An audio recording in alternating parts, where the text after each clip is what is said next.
अस्सलाम वालेकुम। आज की जो हमारी वीडियो है इसमें हम बात करेंगे कपास के जो फल और फूल हैं वो क्यों गिरते हैं, उनकी वजूहात क्या हैं और वो किस तरह हम उनका इदराक कर सकते हैं।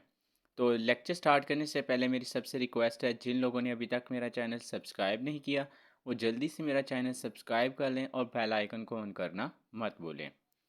सबसे पहले हम बात करते हैं कि कपास की। कपास जो है एक अहम फसल है।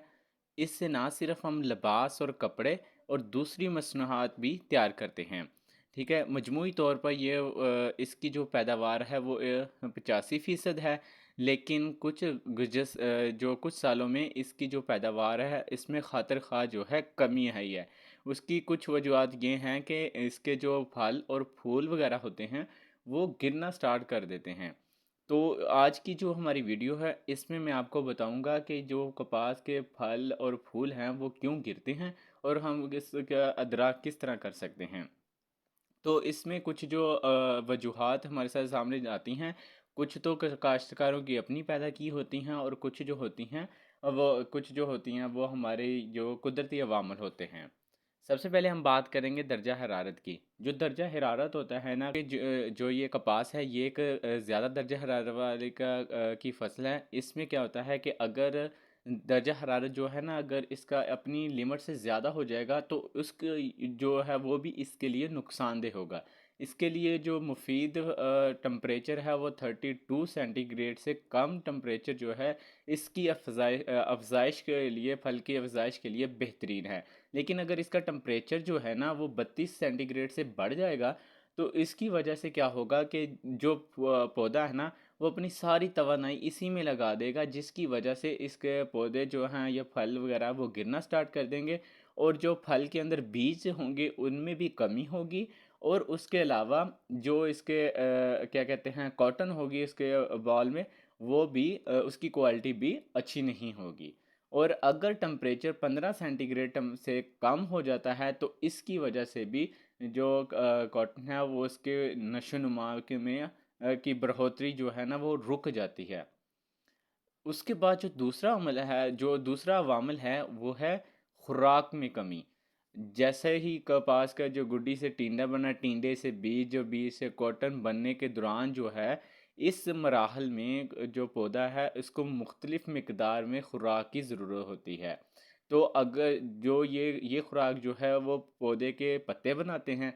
तो जब अगर इनको ये जो खुराक की मिकदार है इनको मुनासिब तरीके से नहीं मिलेगी तो इसकी वजह से भी जो पौधे के जो फल और फ्लावर वगैरह हैं वो गिरना स्टार्ट कर देते हैं।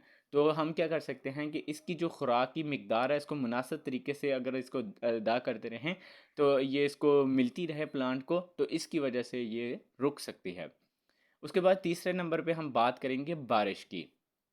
ठीक है, कि किस तरह बारिश जो है कपास के फल और फूल जो है इसके गिरने की वजूहात बनती है। जब कपास का जो टीना है या कहते हैं कि फूल खिल जाता है तो उसकी वजह से अगर उस मौसम में क्या कहते हैं उस सीज़न में बारिश ज़्यादा होती है तो उसकी वजह से क्या होता है कि इसके जो होता है ना फ्लावर उसके अंदर जर्द दाने होते हैं। तो वो क्या हो जाते हैं, वो बारिश की वजह से ज़ाया हो जाते हैं। वो एक्चुअली जो वो ज़र्द दाने होते हैं ना वो नर हिस्से में मौजूद होते हैं। वो ये इसके पकने के लिए और उसके जो आगे पौधे की अफजाइश के लिए ज़रूरी होते हैं, अहम किरदार अदा करते हैं। तो जब वो ज़ाया हो जाते हैं तो उसकी वजह से क्या होता है, जो पौधे के नशोनुमा है वो उसमें कमी आ जाती है और जो इसके फल और फ्रूट वगैरह हैं तो वो भी गिरना स्टार्ट कर देते हैं। इसका जो फोर्थ अवामल है इसका है कि पौधे का जो कद है वो नॉर्मल से ज़्यादा बड़ा होता है। तो अगर किसी पौधे का कद इसका जो है वो नॉर्मल से ज़्यादा होगा तो वो भी इसके लिए नुकसानदेह है, इस वजह से क्योंकि पौधों को अपनी खुराक तैयार करने के लिए सूरज की रोशनी दरकार होती है। अगर पौधे का कद ज़्यादा ही लंबा है तो उसकी वजह से क्या होगा कि जो सूरज की रोशनी है वो पौधे के ऊपर वाले हिस्से में तो पड़ जाएगी, जिसकी वजह से ऊपर उसका ऊपर वाला हिस्सा जो है वो अपनी खुराक तैयार करता रहेगा। लेकिन इसकी वजह से जो इसका नीचे वाला हिस्सा है वहाँ तक सूरज की रोशनी नहीं पहुँचेगी, जिसकी वजह से जब तक उसको सूरज की रोशनी नहीं पहुँचेगी तो वो उसके पत्ते जो है अपनी खुराक नहीं बना सकेंगे। तो इसकी वजह से पौधा की जो खुराक बनाने का अमल है वो सुस्त पड़ जाता है, और जिसकी वजह से कपास के जो फूल और फल वगैरह हैं वो गिरना स्टार्ट कर देते हैं।